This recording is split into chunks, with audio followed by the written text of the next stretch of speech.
Oppo company के smartphone काफ़ी लंबे टाइम तक चल जाते हैं। 4-5 साल तो आराम से खींच लेते हैं और बैटरी में तक कोई दिक्कत नहीं आती है। तो दोस्तों, ओप्पो कंपनी ने अपनी ए सीरीज में सस्ते बजट रेंज में एक नया 5G स्मार्टफोन को लॉन्च कर दिया है, जिसका नाम है ओप्पो A5X 5G। ये स्मार्टफोन आपको दो वेरिएंट में मिलेगा। बेस वेरिएंट आता है इसका 4GB रैम 64GB के इंटरनल स्टोरेज के साथ, और हाई वेरिएंट इसका आएगा 4GB रैम और 128GB के स्टोरेज के साथ। प्राइस अभी आपको आगे बताएंगे। तो चलिए आज की इस वीडियो में करते हैं इसी स्मार्टफोन की अनबॉक्सिंग, नजर डालते हैं इसके बेसिक फीचर्स, लुक, डिजाइन्स और कैमरा पर। देखते हैं कैसा रहेगा ये स्मार्टफोन आपके लिए। वैसे भी अगर आप वीडियो को अंत तक देखोगे तो खुद समझ जाओगे कि क्या हमें इस स्मार्टफोन को परचेज करना है या नहीं करना है। तो व्हाइट कलर का ये बॉक्स आता है, जहां पर कंपनी ने मॉडल नेम को मेंशन किया है। मोबाइल का फ्रंट और रियर लुक देखने को मिल जाता है बॉक्स पर। बैक साइड में ज़्यादा कोई हाईलाइट स्पेसिफिकेशन नहीं मिलते। इस साइड थोड़े हाईलाइट स्पेसिफिकेशन, जैसे कि इसमें IP65 की रेटिंग मिलती है। डैमेज प्रूफ है दोस्तों। 360 डिग्री का आर्मर बॉडी इस पर दिया गया है, यानी कि फ़ोन ये काफ़ी मजबूत रहने वाला है। 6000 mAh की बैटरी, 45 वॉट का सुपर बुक चार्जर अडेप्टर और 1000 निट्स तक की अल्ट्रा ब्राइट डिस्प्ले मिल जाती है। तो आउटडोर इजी रहेगा यूज़ करने में। फटाफट से बॉक्स को ओपन कर लेते हैं, और जैसे ही हमारा बॉक्स ओपन होता है तो सबसे ऊपर एक मिनी बॉक्स, और इस मिनी बॉक्स के अंदर फ़ोन को सेफ्टी देने के लिए कवर और साथ ही कुछ documents, quick start guide, user manual. ये कवर देखिए दोस्तों, यूनिक टाइप का मिलता है ब्लैक कलर में, जिसमें मैट फिनिशिंग आपको नज़र आएगी। तो ये जो कवर है लंबे टाइम तक चलेगा। मजबूत कवर है सिलिकॉन का दोस्तों, और गंदा नहीं होगा। इसके बाद रखा है स्मार्टफोन, इसे रखते हैं फिलहाल साइड, और बॉक्स के अंदर हमें मिल जाता है 45 वॉट का सुपर बुक चार्जर अडेप्टर, जो कि मोबाइल को बहुत ही फास्ट चार्ज करेगा। USB केबल वाइट कलर की मिलती है, जो है type A to type C। Length और क्वालिटी केबल की जो है वो बढ़िया मिल जाती है। बॉक्स में लास्ट में एक सिम इजेक्टर पिन ही रखी हुई मिलती है। तो चलिए अब आते हैं स्मार्टफोन पर, करते हैं इसे पैकिंग से आज़ाद। पंच होल डिस्प्ले के साथ आ रहा है ये स्मार्टफोन, जिस पर एक प्री अप्लाइड स्क्रैच गार्ड भी लगा हुआ मिलता है। In hand feel comfortable feel हो रहा है दोस्तों। आजकल तो बड़े बड़े साइज के स्मार्टफोन आते हैं, फिर भी हाथ में अच्छे से कैरी हो रहा है। बैक पैनल इसका जो है बिल्कुल फ्लैट है, प्लास्टिक पॉलीकार्बोनेट बॉडी, और यहाँ पर मैट फिनिशिंग है, तो कोई फिंगरप्रिंट विजिबल नहीं होता बैक पैनल में। नीचे ओप्पो की ब्रांडिंग, और कैमरा मॉड्यूल जो है वो कुछ इस टाइप का आपको देखने को मिलेगा।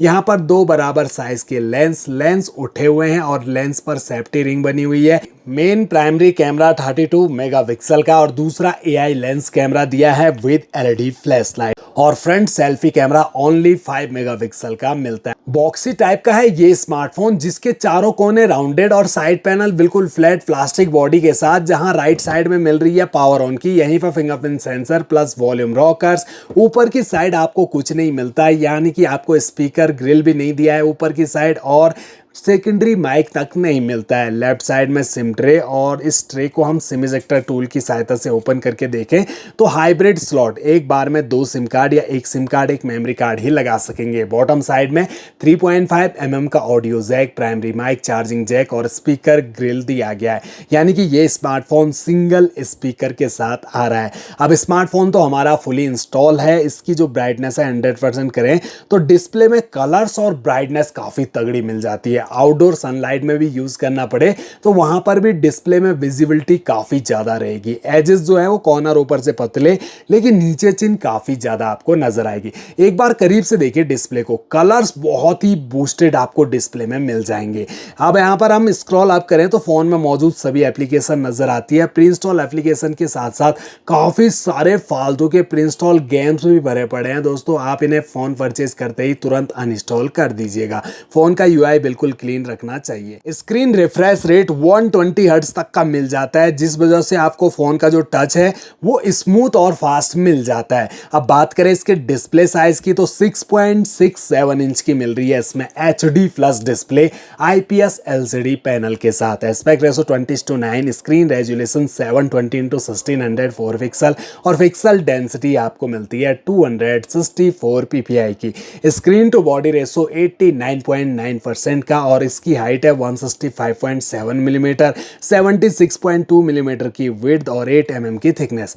194 ग्राम का ये स्मार्टफोन, 6000 mAh की बैटरी इस फोन पर लगी है।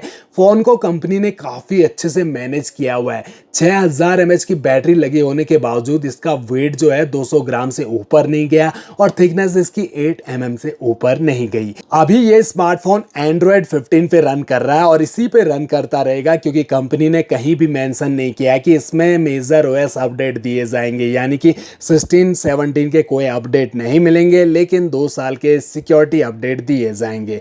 अब यहाँ पर जो प्रोसेसर है वो 2.4 गीगाहर्ट्ज का मिलेगा आपको ऑक्टा कोर और मीडियाटेक डायमेंसिटी 6300 का चिपसेट जो बेस्ड है 6 nm के फैब्रिकेशन पर। माली G57 के ग्राफिक, 4GB रैम मिलती है और 64GB का स्टोरेज बेस वेरिएंट में, हायर वेरिएंट में 128GB का स्टोरेज। रैम टाइप LPDDR4X और स्टोरेज टाइप UFS 2.2 का दिया गया है। अब अंत में इसका कैमरा भी एक बार चेक करके देख लेते हैं। तो कैमरा क्वालिटी जो है वो बहुत बढ़िया मिल जाती है, कलरफुल कैमरा मिलता है, लेकिन जो क्लैरिटी है उसमें थोड़ा इंप्रूवमेंट होना चाहिए था।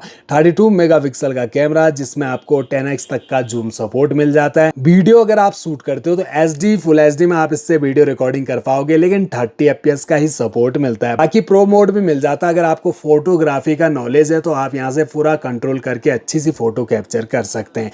पोर्ट्रेट का ऑप्शन और मोड सेटिंग में night, high resolution, panorama, slow motion, time lapse, dual view video mode, sticker और टेक्स्ट स्कैनर जैसे ऑप्शन आपको कैमरा फीचर्स में दिए गए हैं। Front selfie camera only 5 megapixel का, नंबर में कैमरा कम है लेकिन कैमरा में दम है दोस्तों, क्लैरिटी अच्छी मिल जाती है। जूम सपोर्ट तो नहीं मिलता, लेकिन फ्रंट कैमरा काफी कलरफुल मिल जाता है। वीडियो भी अगर आप शूट करते हो फ्रंट कैमरा से तो HD फुल HD का सपोर्ट आपको फ्रंट कैमरा में दिया गया है। ओवरऑल देखा जाए तो स्मार्टफोन काफी बढ़िया फीचर्स के साथ आता है, लेकिन फाइनली बात आती है स्मार्टफोन को परचेस करने की। तो उससे पहले आपको इसका जानना पड़ेगा प्राइस। तो प्राइस मैं आपको बताता हूं दोस्तों। इसका जो बेस वेरिएंट है जो आता है 4GB रैम और 64GB के इंटरनल स्टोरेज के साथ, ऑनलाइन स्टोर पर सेल हो रहा है 11,499 रुपए का। जी हाँ दोस्तों, मजाक नहीं कर रहा। आपको ये 4GB रैम और 64GB के इंटरनल स्टोरेज के साथ इतने में मिलेगा और 4GB रैम 128GB का स्टोरेज अगर आप लेना चाहते हो तो 1000 रुपए ऊपर, यानी कि 12,500 रुपए का मिलेगा। एक बहुत ही ओवर प्राइस्ड स्मार्टफोन दोस्तों। इस स्मार्टफोन को तो 10,000 रुपए से नीचे की रेंज में होना चाहिए था। डायमेंसिटी 6300 का एक बेसिक चिपसेट जो कि आपको 8,000 रुपए से नीचे के 5G स्मार्टफोन में भी मिल जाते हैं। सैमसंग जैसा ब्रांड दे रहा है M06 और F06 में यही प्रोसेसर दोस्तों। बाकी आपको इसमें HD प्लस डिस्प्ले मिलती है, जबकि 10,000 रुपए से ऊपर आप खर्च कर रहे हो। 120 हर्ट्ज का रिफ्रेश रेट प्लस पॉइंट है, 6000 mAh की बैटरी प्लस पॉइंट है, फास्ट चार्जर मिल रहा है।